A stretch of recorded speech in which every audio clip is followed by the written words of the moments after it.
Hey folks, how's it going? So this is Dan with another Python trick, and today I'm going to talk about Python virtual environments. So Python actually includes a really powerful packaging system to manage the dependencies of your program. So other modules that your program would use that are not part of the standard library and that you didn't write yourself. And you probably already used that to install packages or third-party packages through the pip command.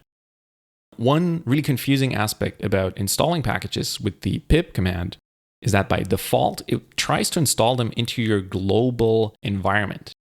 The good thing is that this makes any new packages available globally on your system, which is great for convenience, but it also turns into a nightmare if you're working with two different projects or more that actually require different versions of the same package, right? So let's say you have one app that you're building, it requires Django 1.10, and then the other one requires Django 10.8. And if you only have a single global environment for your Python packages, then that's not going to work. You're going to run into version conflicts. And now, even worse, the same thing could happen if you're working on some programs that require Python 2 and some that require Python 3. Where would you install this stuff? Now, by default, Python 2 and 3 actually use different environments, but what if you were working on a program that actually was running on Python 3.3, and then now you were starting a new program and it would require Python 3.6? How would you actually install those in parallel? So the solution to all of these problems is so-called virtual environments, because they allow you to keep all of your dependencies separated by project, including different versions of the Python interpreter. So a virtual environment is an isolated Python environment, and it physically just lives inside a folder that contains all of the packages and other dependencies like native code libraries that a Python project would need. Now, to show you how these virtual environments work, or also virtualenvs, how they're called for short, I'm going to give you a quick example of that, and then we're going to install a third-party package into it. So first of all, we're going to take a look at where the global environment currently lives. And we can do that with the which command. So in this case, I'm going to be using Python 3, which means that I'm going to add this suffix, like 3 suffix to all of my commands here, like pip3, Python 3, and so on. All right, so the first thing that we're going to do is we're going to take a look at where the global environment currently lives, right? And I'm going to do that with the which command, which tells me the path to a file or to an executable. And in this case, I'm looking up the pip3 command because I'm using Python 3 here. So if I run this, it tells me that my Python install lives inside user local bin, or my pip install lives inside user local bin. This is typical if you've installed that through Homebrew on Mac OS, for example. Now I'm going to pretend I'll be working on a new Python project here. So I'm going to create a new directory for this project. And then I'm going to change into this project directory. And what I'm going to do now is I'm going to create a virtual environment inside this folder here. So what I'm going to do here, I'm going to use the magic incantation Python 3-m venv, which stands for virtual environment. And I'm just going to tell it to create a virtual environment inside this My Python project folder. And I want it to create that inside a new subdirectory called venv, which is just, a naming convention that I like to use. And this is going to set up a new virtual environment. So this should finish any minute now. All right, so we just created the new virtual environment. And now when I look at the contents of my project folder, previously was empty. Now I've got this venv folder in there. And then when we look inside it, you can see there's a bunch more directories and pretty much like a full Python install. And we can drill down further just to show you that, there's a bunch of stuff in this folder here. So when we just list the directory tree here, you can see that we've got this bin folder, this include folder, the library, the lib folder. This is where all of our Python third-party packages are going to live.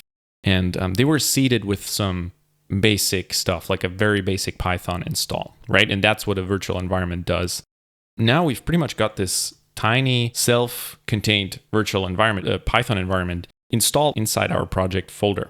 Now, if we run the which pip3 command, you can still see that while we set up the virtual environment, we're still, like running pip3 would still execute inside the global environment. So what you need to do here is you need to load a script inside the venv folder. And this is just by convention. right? Where it's called venv/bin/activate. You want to run that inside your shell. On Windows, that would just be a little executable. So you wouldn't use the source. You would just kind of run this activate command. And what you can see now, it actually changed my prompt here because now this particular venv is activated. And it tells me so by adding this little notice here to my prompt, right? And so if I go ahead and run which pip3 again, you can see now that it actually points to a different path inside the virtual environment. And this is great because that means now when I install stuff, it will go inside the virtual environment rather than the global environment, right? So I can also use the pip3 list command, and that's going to show me what's installed here. And you can see here, this is just a very basic stuff, right? So this is a very basic Python install with the standard library and then pip and setup tools, which again are now part of the standard library. So this is a brand new Python environment. And now I can go ahead and say, let's install a module here. And this is going to download and install this package. Now, when I do a list, then you can see here that we just installed schedule inside here. Actually, from this point on, once I'm inside the virtual environment, I can just go and use pip instead of pip3 because what enabling or activating a virtual environment will do is it will actually link up the pip just to point to the right version of pip. And the same is true with Python, right? So if I go Python, I'm going to run Python 3.6 out of this virtual environment. So what I'm going to do here, just to show you that we actually installed this module correctly, I'm just going to import the schedule library and then just do a dir on that. And then you can see here, we're able to install this package and we were able to sort of inspect it and made sure that it was imported correctly, which is great because this is really what we wanted here. All right, so now you know what a virtual environment is, how you create one, how you activate one. Now the question is, okay, how do I get back to the global environment? And it's pretty easy to do. So when you're inside a virtual environment, you can just use the deactivate command, which is part of any enabled or any active virtualenv. So when I run this command, it's going to take me back to the global environment. And now when I go which pip3, it's going to point to the global environment here again. And then I could also do, if I wanted to go back into the virtual environment, I would do the same thing and it would turn it back on. All right, now I'm back in. And now we're back out.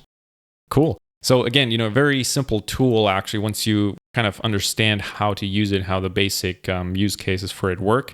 But these virtual environments are super helpful because they help you keep your project dependencies in separate places. They're good for security. I mean, it's obviously not perfect because you're still running a bunch of code under your local username, but it's better than running it as root when you install packages.